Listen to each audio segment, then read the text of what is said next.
Hello David, nice to see you again. Probably only one place to start really. Can you give us an update on Johnny Rowe and his fitness? What I can say is it still is looking like a hamstring injury. He has a scan this afternoon. We know more in detail how serious it is after what is clear is that he is not in Wolves tomorrow. Yeah, and obviously beyond that, by post-game tomorrow you'll have a firm idea then of... Yeah, we think so. Yeah. Just on Josh Sargent, obviously you explained that he hadn't trained much. I think he said he only trained on the Friday. Was there a specific issue there last week why he couldn't train? No, he didn't feel comfortable at the beginning of the week. Obviously, it was a very intense game against Coventry. We should be still careful with our players who were out such a long time with injuries. This meant that he was only training on Friday, which was fine to me because obviously he has done some work, but not with the team. And this was then clear with this busy week in front of us if we like to start him tomorrow. And this is obviously what we wanted to do. He should not play more than 60, maybe 70 minutes. And this is why we made the decision before the game to get him off around this time frame. Yeah, just on him while we're talking about him. I mean, it is what it is. He was out for 2-3 months, and there's nothing you could do about it. But 7 goals now in 11 games. Does it just underline what a huge player he is, and how big a miss? And who knows how?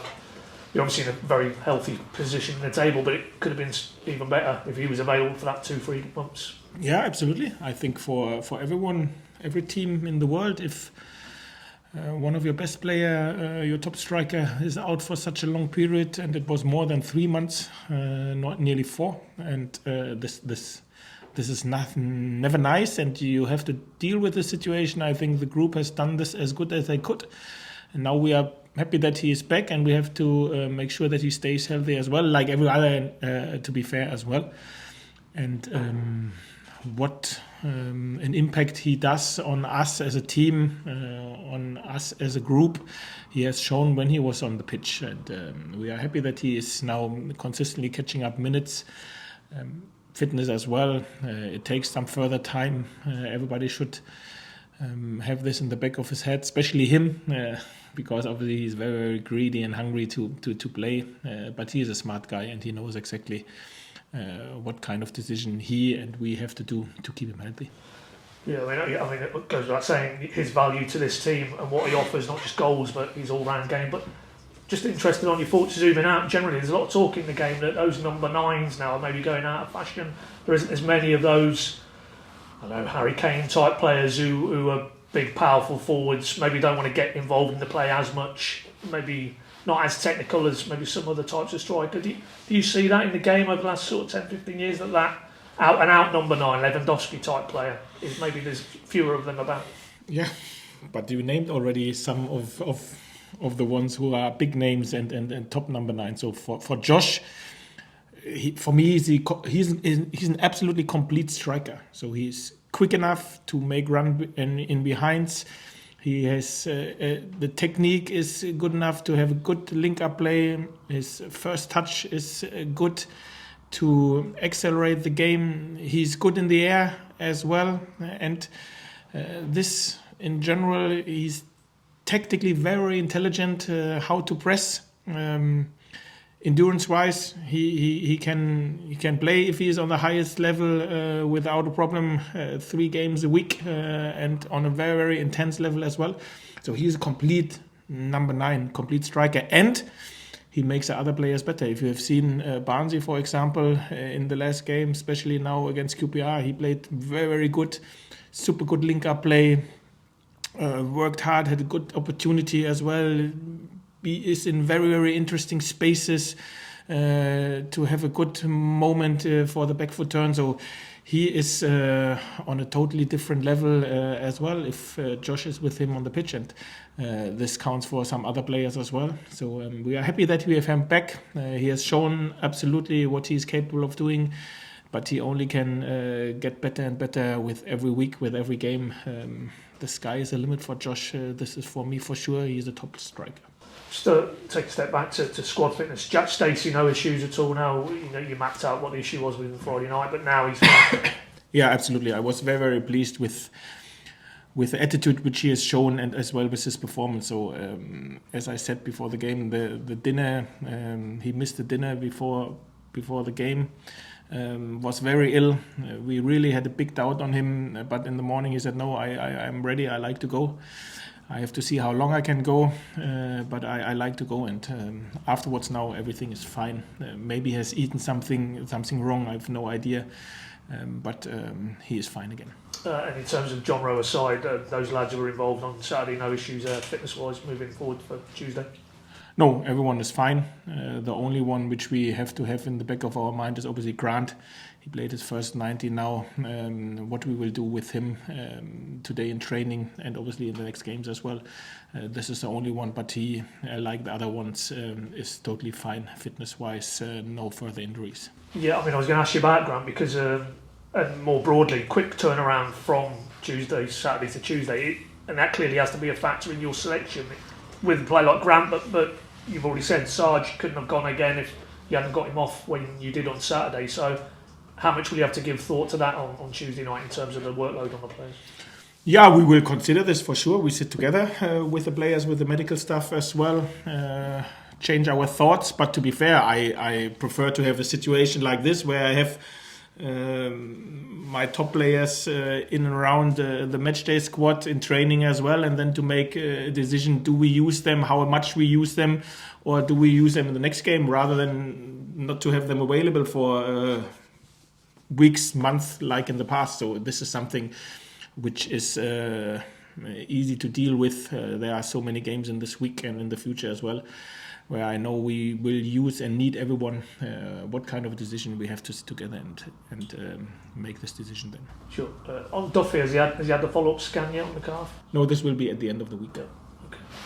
Okay.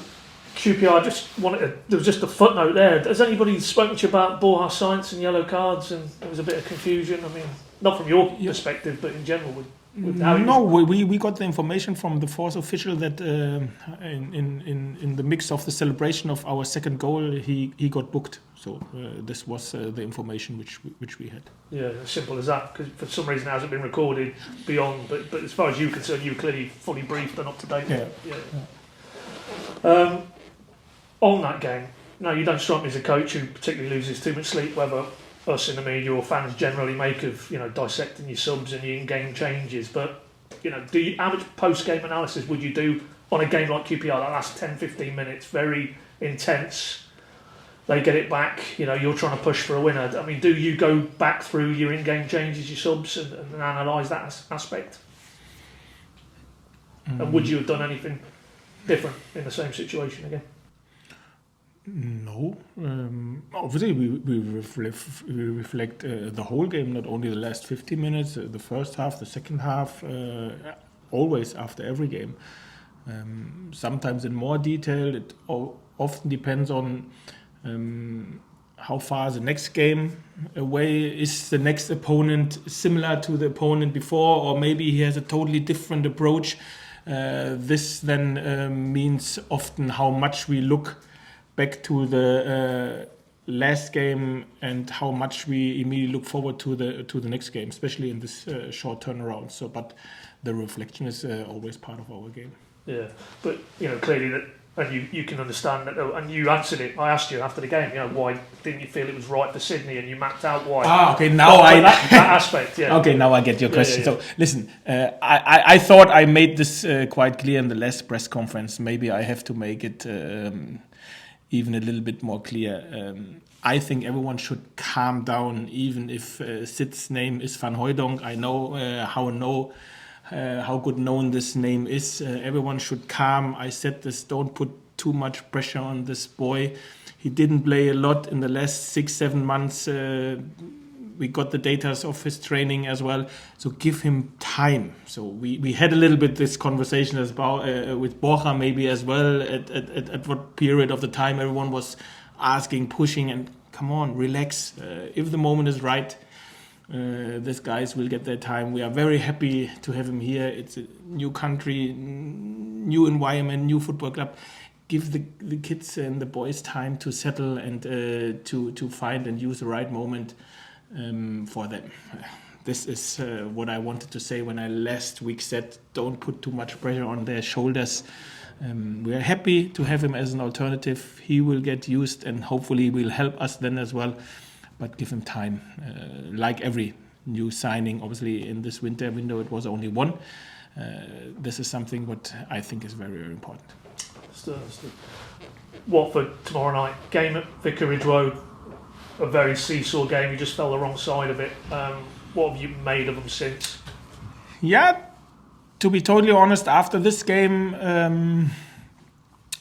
there are some games where you afterwards think, okay, I'm really looking forward to play this game again.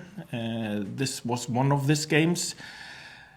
But what is clear, and I think everybody knows this, we will face a top team, a team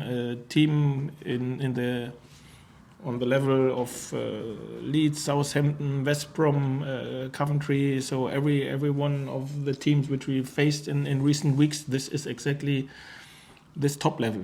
Individually, very, very good players. Offensively in the wide areas, this is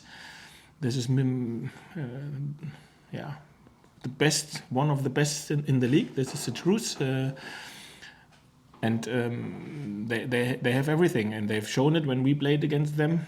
So we give them the respect which they deserve, but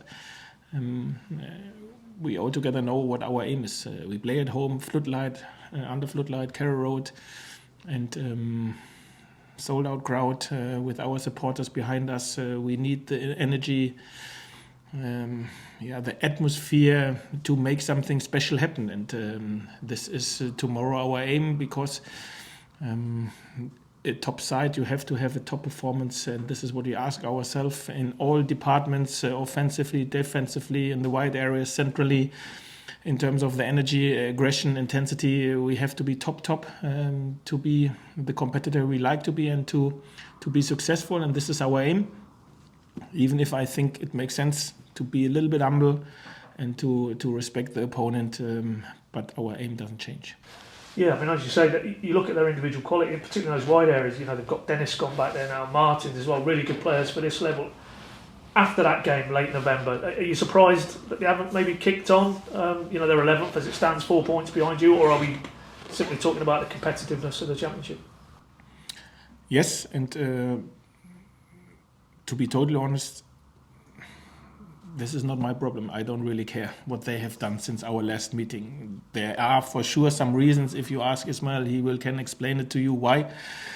Because he's a very good manager as well, but this is not my problem. So I'm focused on us, how we can extend what the players have done, how they can continue to perform in ball possession on a good level, and even make some further steps, how we can make sure that we be very solid defensively as well against a side which offensively has some qualities, and they will have some chances as well tomorrow. This is more or less not avoidable.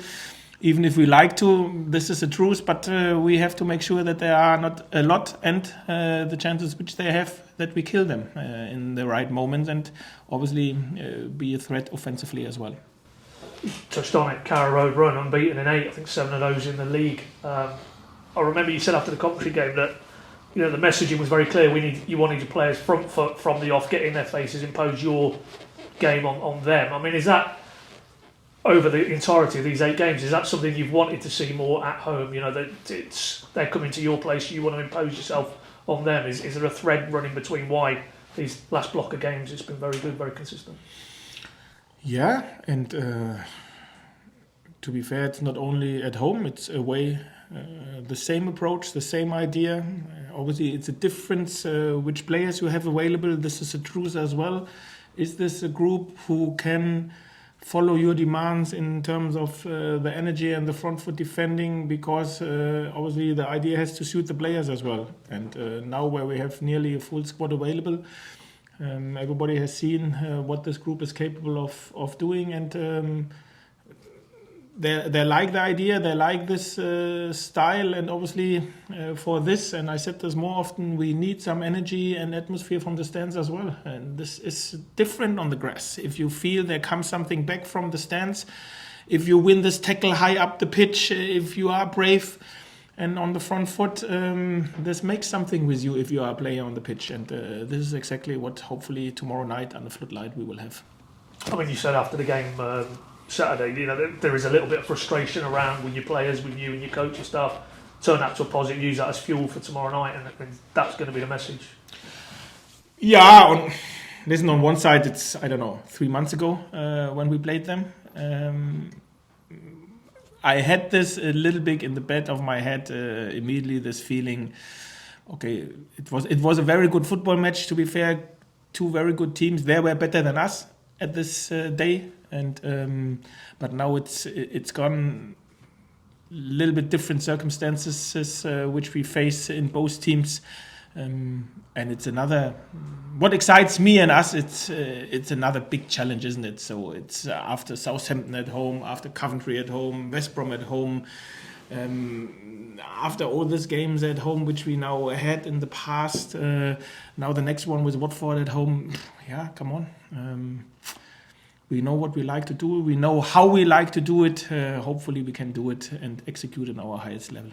And just final one, if I can, just away from tomorrow night's game, Abu Kamara, I wanted to get your thoughts on him. I'm not asking you about him. Another assist at the weekend, playing minutes, goal contributions, Portsmouth 6 points clear. I mean, you made it clear when he went, he said how much you like the player, and in one level you'd like to have kept him in and around the group, but for his development it was better for him to go out and play games. So how much are you keeping tabs on him, and how happy are you that he is really kicking on now in that environment? Yeah, we're all together following him very tight. Obviously, I gave him his debut, and this only shows how much I rate him. And we all together thought a loan would be the right thing for him to do. And then it was all about to choose the right club, the right manager as well. And I think at the minute, this is what we can say so far. Everything paid off for him, for us, for the club, Portsmouth as well. And hopefully, I said this, he can be part of a very successful team, football club, and can contribute a lot. And this is what he has done so far. So I wish him all the best, that he stays healthy and continue doing what he has done. And then I'm really looking forward to the summer pre-season to see and work with him and see how far we can push him. And this is and was always our aim with him. And we will follow him very tight till the end of the season for sure.